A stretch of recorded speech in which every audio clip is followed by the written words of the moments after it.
Look at that explosion. On the surface, you see geopolitics. You see Iran, Israel, and the United States locked in a struggle for dominance. The media tells you about borders, ideology, and history. But what you are actually watching is a financial transaction.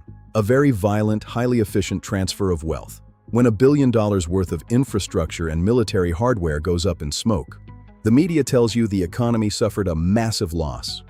But here is the hard logic of the universe. Matter cannot be destroyed, and neither can money. It just changes hands.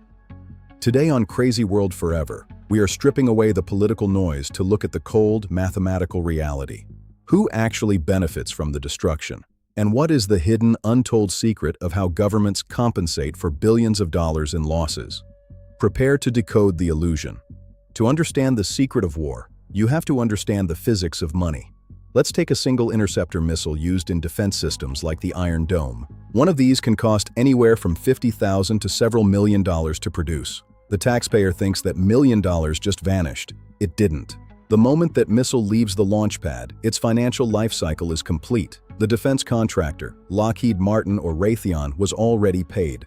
War is not an economic glitch. It is an economic engine. It creates a guaranteed loop of supply and demand. If you manufacture smart bombs, the geopolitical conflict consumes your inventory for you, forcing the government to place another billion-dollar order the next morning.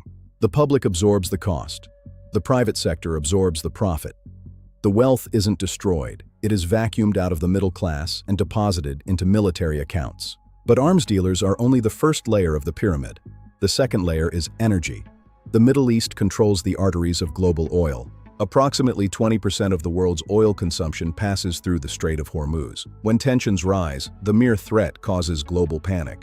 You need to understand how the global market works. When oil prices spike due to war anxiety, stored oil instantly becomes billions of dollars more valuable. Global energy conglomerates don't have to drill a single new well to make record profits. The conflict generates fear, the fear generates a premium, and you pay that premium.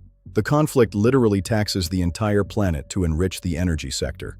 This brings us to the ultimate question. Where does the money actually come from? How do these governments compensate for the loss without going bankrupt? They don't collect it in taxes. They print it. It is the ultimate magic trick of sovereign debt. When a power needs $100 billion for a conflict, the central bank simply creates that currency digitally.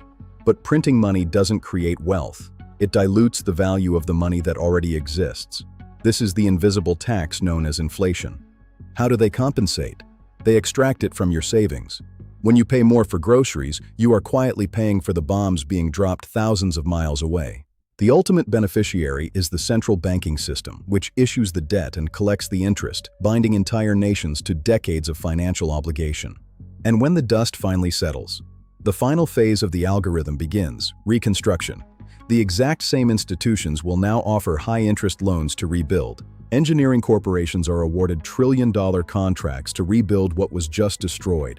They get paid to build the bomb, drop it, and rebuild the city. It is a perfect, closed-loop economic system. The geopolitical reasons, the religion, the borders, those are real to the people on the ground. But above the battlefield, in the realm of global finance, war is just a spreadsheet. The next time you see a strike in the Middle East, don't just look at the explosion. Follow the money. Keep questioning the narrative and never stop looking for the logic. Hit that subscribe button to join the resistance, right here on Crazy World Forever.